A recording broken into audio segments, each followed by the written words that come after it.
pledge allegiance to the flag of the Christian States of America, and to the Savior for whose kingdom it stands, one Savior, crucified, risen and coming again, with life and liberty for all who obey.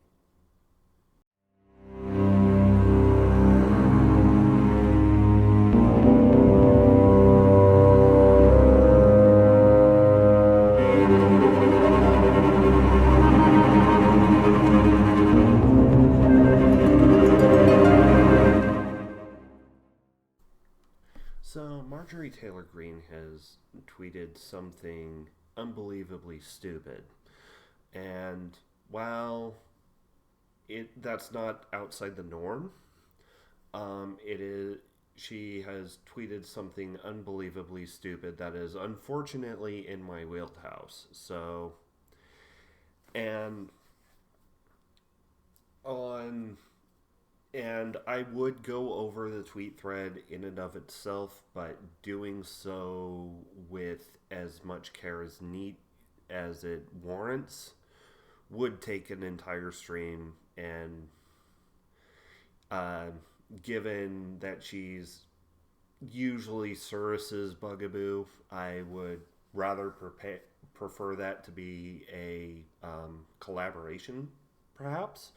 But unfortunately, I'm invisible, and also, I've seen some discourse from the left suggesting that her national divorce is not such a bad idea, which is almost equally stupid.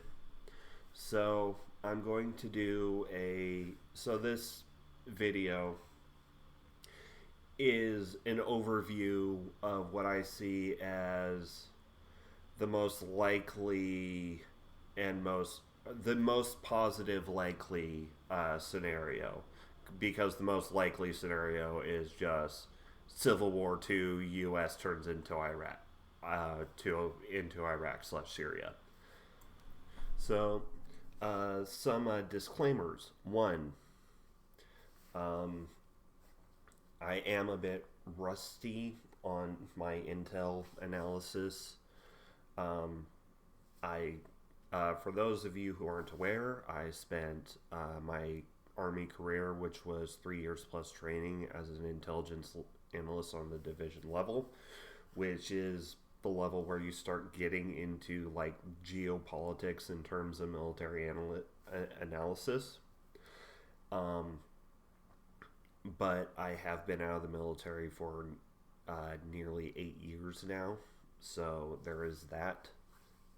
And once again, this is the most positive likely outcome that doesn't involve the U.S. immediately devolving into civil war akin to Syria exploding after we pulled out of Iraq. Because that is the most likely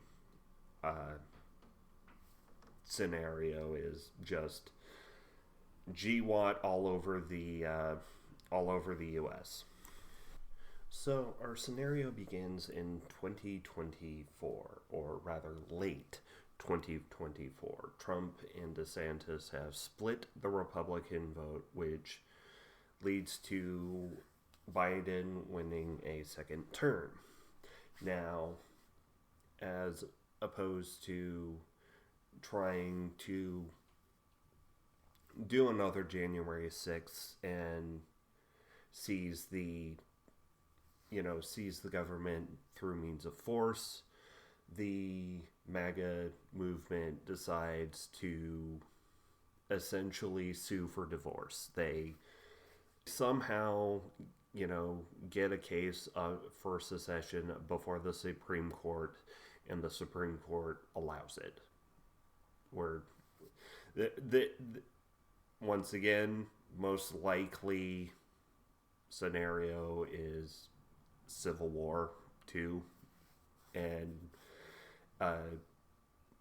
given the days of conventional warfare have been over since Korea, it's not going to be pretty, but we're we're doing we're doing a scenario where somehow the red state, the MAGA states, the red states peacefully separate from the blue states.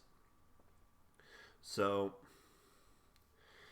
um, so after the these states split, there is a movement in the South to reinstitute the Confederacy, but to keep this scenario simple as possible and to avoid the anger of any entities.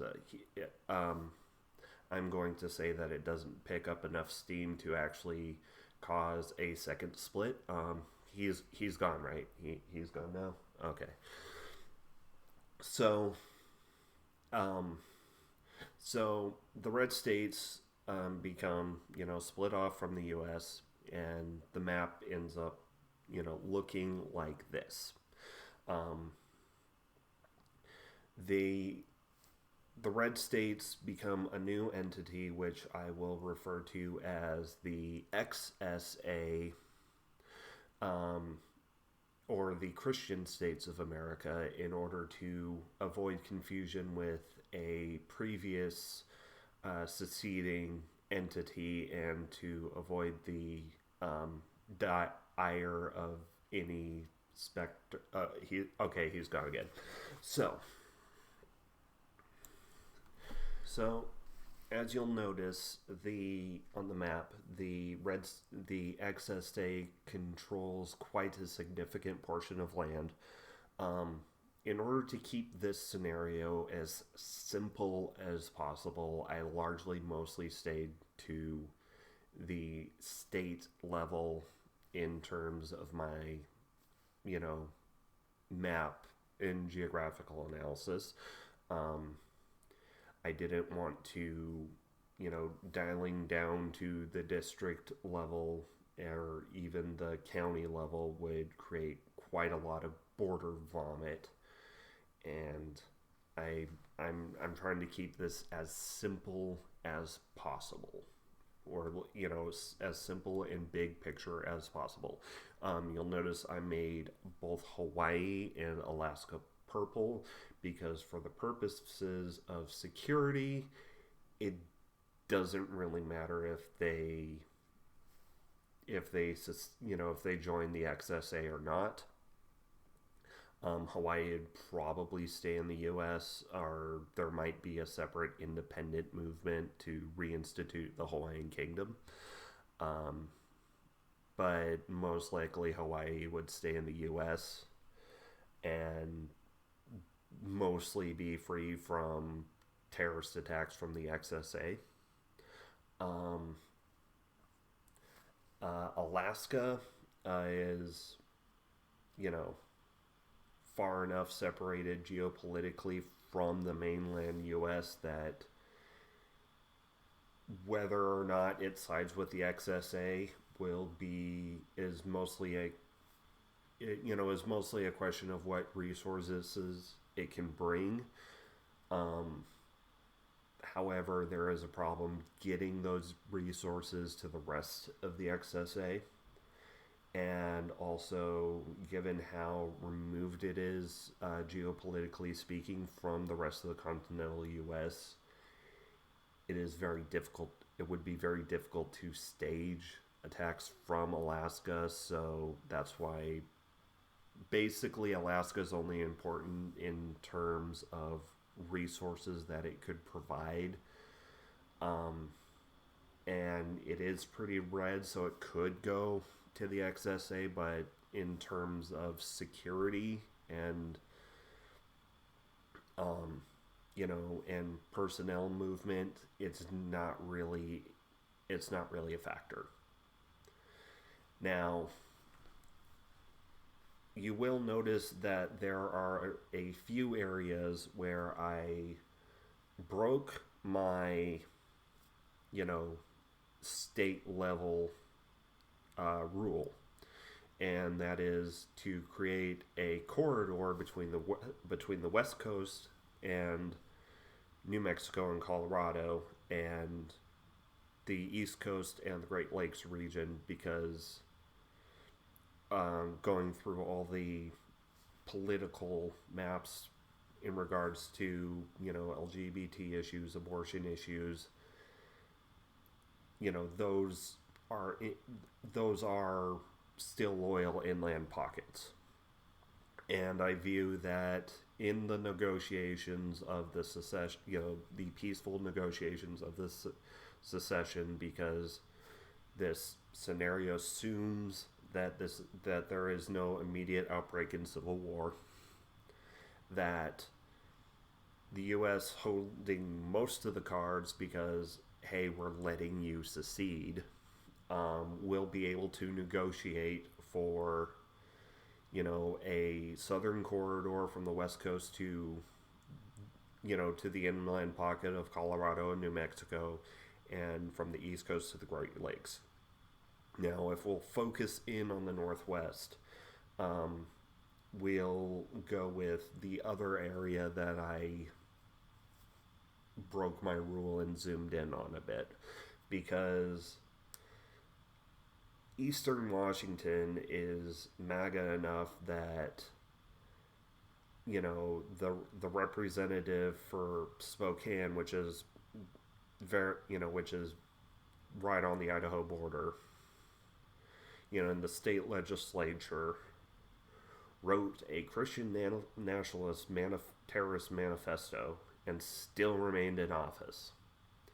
So I see Eastern Washington, seceding from Washington, and during the big, jumble of borders in states being, states seceding and states staying in, we'll say Eastern Washington and Northern Idaho get smashed together to become the Washington of the XSA, while Southern Idaho and Utah merged together into the state of Deseret. Given that there is a large population of Mormons in Southern Idaho, it might as well be Northern Utah. And given the resistance to Washington, D.C. becoming a state has mostly been from the conservative side, we're going to say Washington, D.C. gets its statehood and representation in Congress, and thus Western Washington becomes Cascadia, mostly for convenience of names. For the most part, I see the XSA as largely borrowing from the U.S. Constitution with some minor but very important changes. For example, in the opening, state, in the preamble, they'll probably mention human rights as being derived from God and revealed through the Christian faith. And also in their version of the Bill of Rights, the first would probably be something along the lines to, beginning at conception, the right to life shall not be, the right to life of a person beginning at conception shall not be infringed. Something akin to that. And now, the two governments would agree to a period of time of free movement between the two nations for a period of a couple of years to allow for,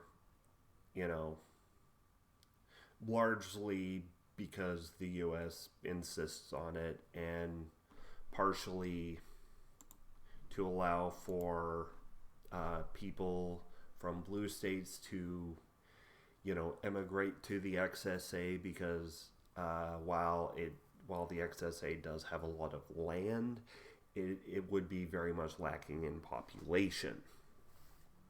Now,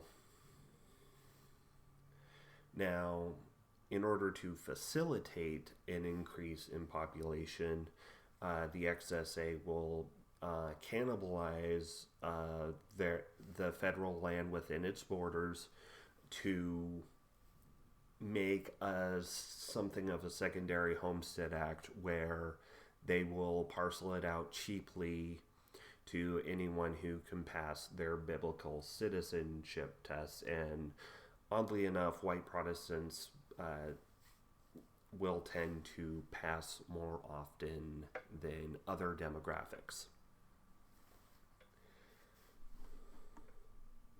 And meanwhile, the exodus of people from the exodus of people from rural portions going into the XSA to get the cheap land will drop housing prices, and the housing bubble is due to burst anyways.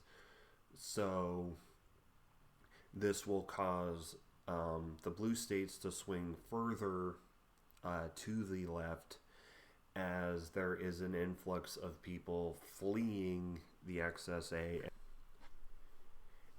and buying the newly available residences, buying or renting at a cheaper price the newly available residences that have been left behind.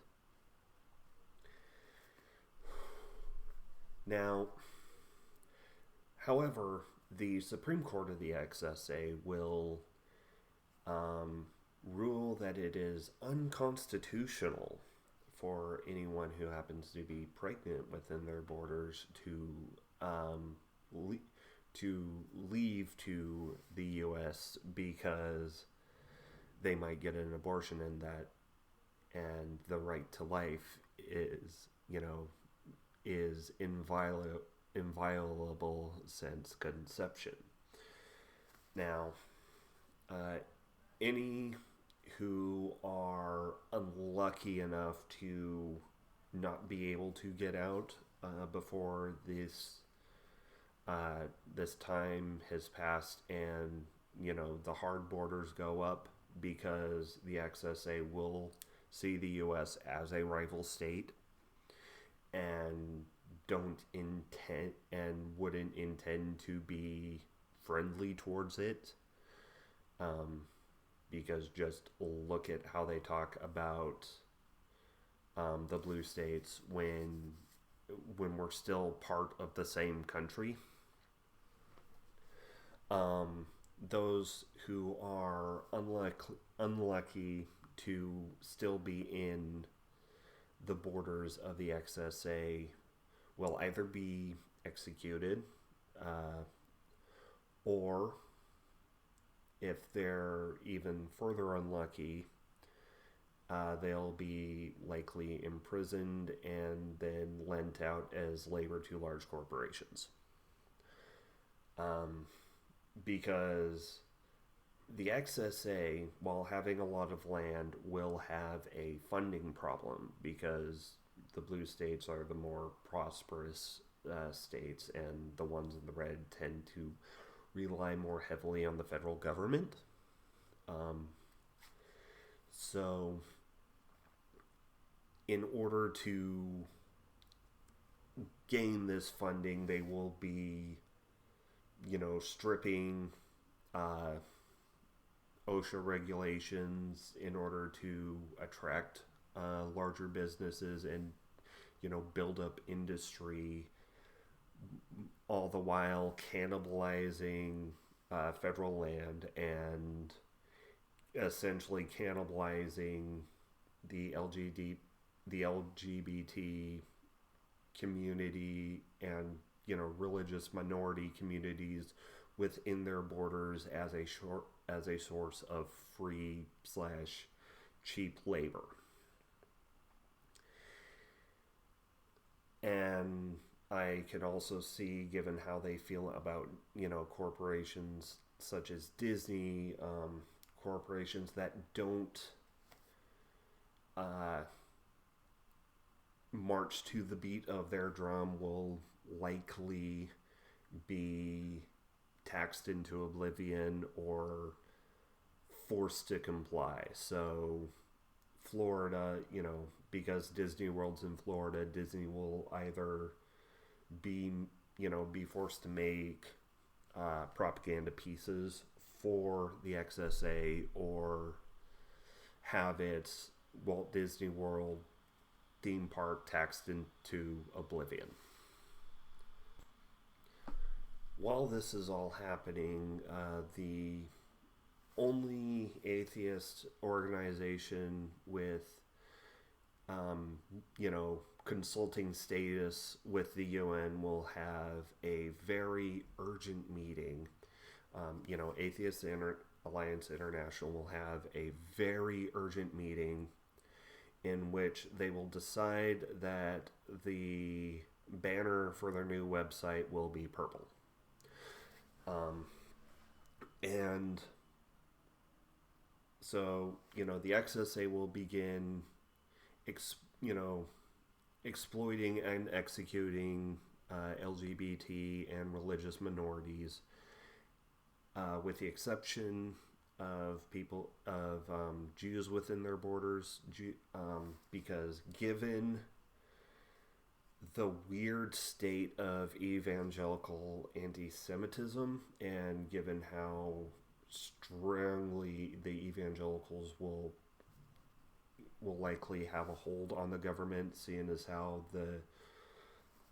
this MAGA movement is largely off the back of Christofascism, specifically evangelical and / Baptist Christian nationalism. It's likely that any Jews within the borders of the XSA will be deported to Israel.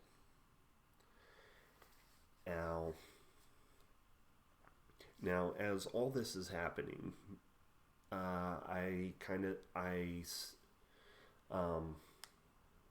the XSA will be a one-party state, largely because we already see the MAGA movement targeting what they call rhinos. So anyone who isn't a MAGA Republican will likely not be allowed to be in office in their Congress. Trump and DeSantis will be president, vice president. I see DeSantis is sitting in the vice presidency because he seems to be the guy to play the long game.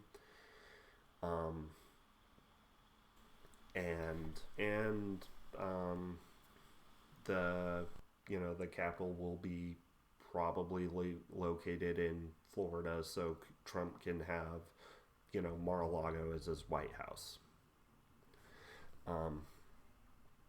Now, while this is happening in the XSA, and while the MAGA movement largely, instead of devolving into a two-party system, will probably see votes for representatives being split amongst denominations, because Christo-fascist state, they're only,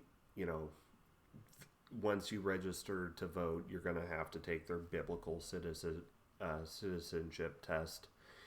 And yes, there are MAGA people, Christian nationalists. Lauren Boebert primarily is, who is pushing for the implication of a Christian nationalist test. So,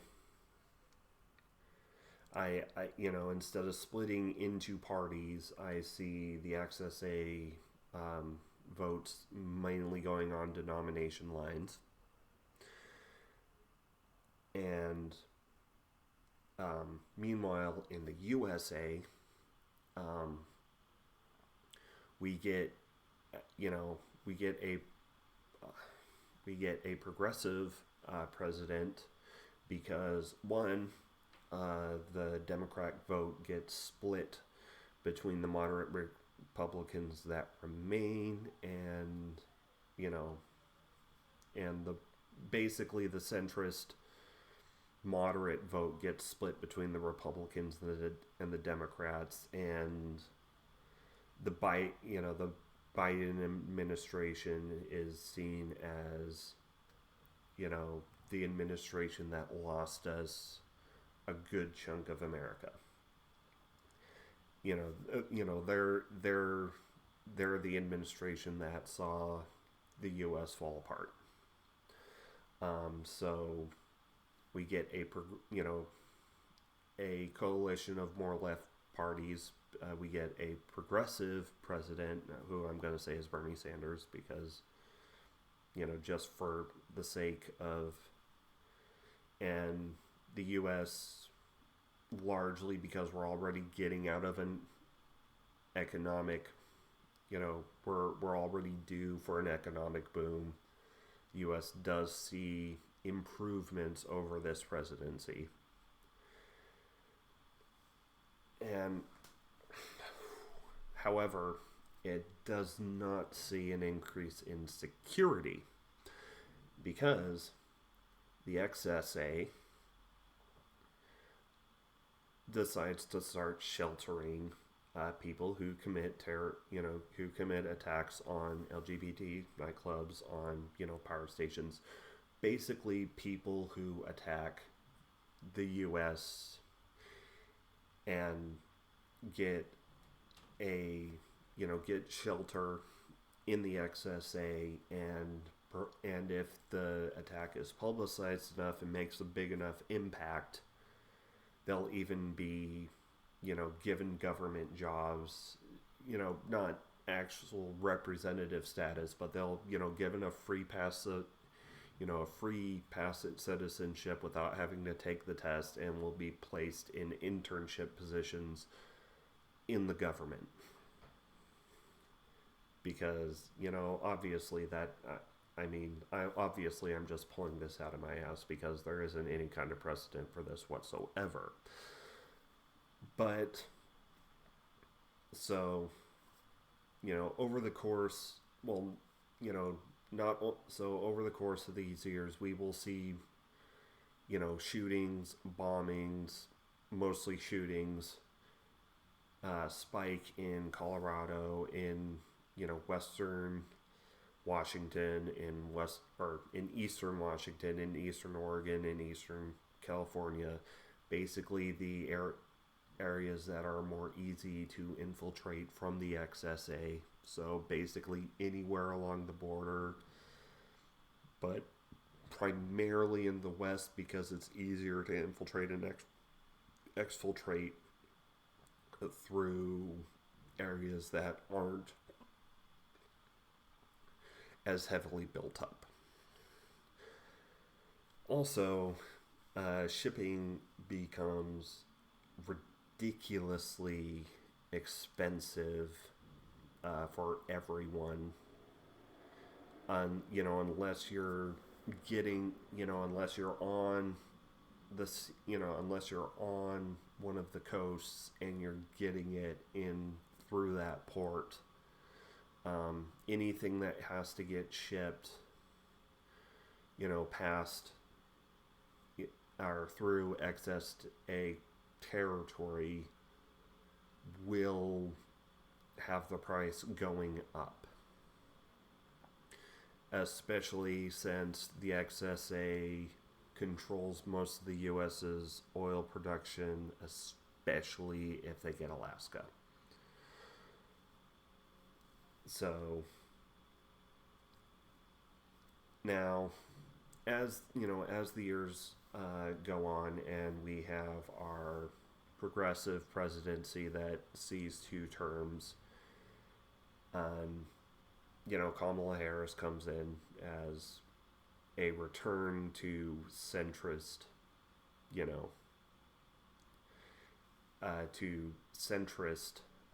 politics, because while the U.S. is going into something of an economic boom, or not an economic boom, but better economic times, as crawling out of the recession of the that began in 2008 and dragged all through the 2010s and took another dive during COVID.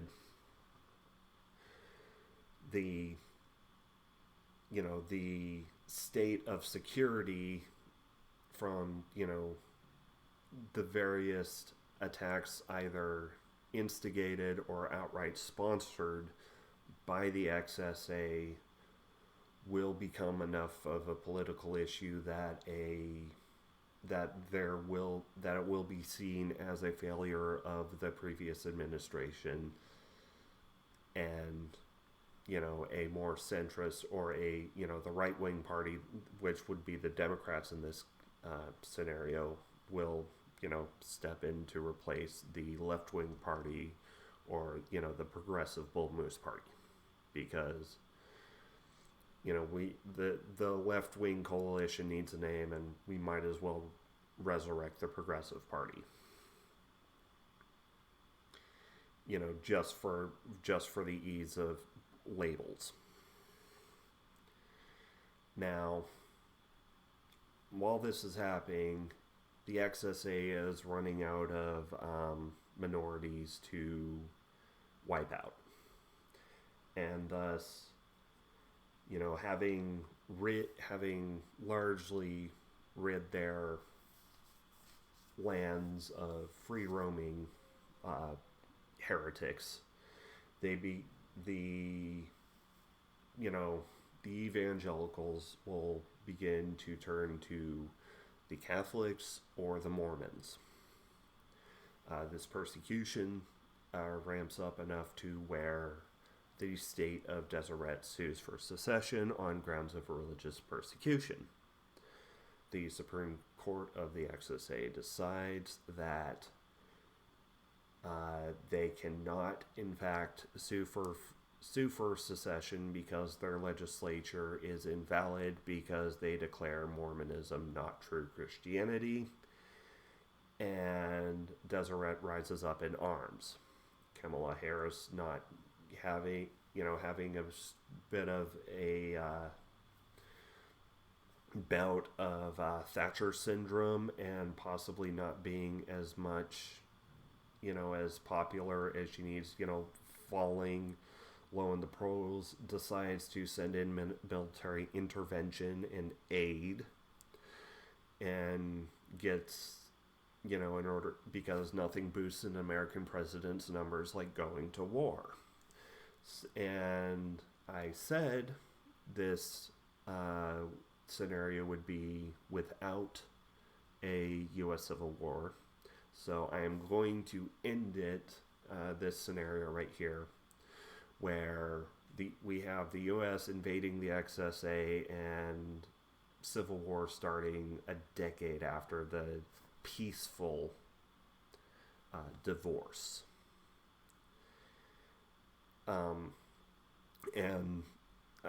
Basically that's how I see a peaceful divorce going. In all reality, it'd be instant civil war everywhere. We'd basically look like Syria after the U.S. pulled out. Some things that are also, there would be a nice fun scramble between the XSA and the USA as we scramble to move and or seize all the military equipment owned by the U.S. federal government at all the U.S. military bases scattered around the country. There would be that alone would be a logistical clusterfuck, and I could definitely see the XSA trying to lay claim to as much military technology as they can within their borders before the borders officially close, and there would be a scramble for the U.S. to keep as much as they can. But so attacks Christian nationalist attacks and paramilitary attacks would still go up because the XSA would see itself as a rival state and would all be in, and after all, they would see themselves as the true America because America was funded as a Christian nation, and America is destined to stretch from sea to shining sea. It's their destiny that must be manifest as ordained by God, after all. And even if it weren't for all, the imperialistic and, political reasons to encourage and actively sponsor paramilitary attacks against the U.S., it would also serve to feed their propaganda machine to point at the remnants of the USA as, look at what's happening in the states run by the lawless, degenerate West. Look at how there's, shootings all over the place, and, this is why things need to be run the way we are, the way, God intended us to run as a Christian nation, because, they're falling apart while look at how good and strong and orderly we are. But with all that, be sure to like, comment, subscribe. Seriously, in the comments, tell me, what do you think of this scenario? Tell me, what do you think would happen if, a big chunk of the U.S. tried to secede? Aside from just Civil War III, but everywhere. Or, Civil War II, but everywhere. Because with, the age of conventional warfare is dead. At best, it'd be a hybrid war between, federal troops and National Guard units of secession states, aided by paramilitary guerrilla movements staging, attacks against American infrastructure and other strategic targets of opportunity. We basically turn into Afghanistan. If once Civil War II breaks out, and once if Marjorie Taylor Greene's national divorce happens, it's only a matter of time. And most likely it's immediate, but in the best likely case scenario, it's 10 years down the line, as they finally start cannibalizing their own, and a U.S. president needs a big enough kick in the polls to decide to say, fuck it, their experiment's over. We gotta help, we gotta help the people being persecuted in the XSA. But, leave a comment with your thoughts on this scenario, or what do you think would happen? If you think I'm wrong, tell me why I'm wrong. Be sure to like, share, subscribe, ring the bell, do all the YouTube stuff, and remember, indoctrination is a hell of a drug. Can I get another amen? Amen. There's a flag wrapped around a score of men, a gag, a plastic bag on a monument. I beg to plead and differ from the hollow lies.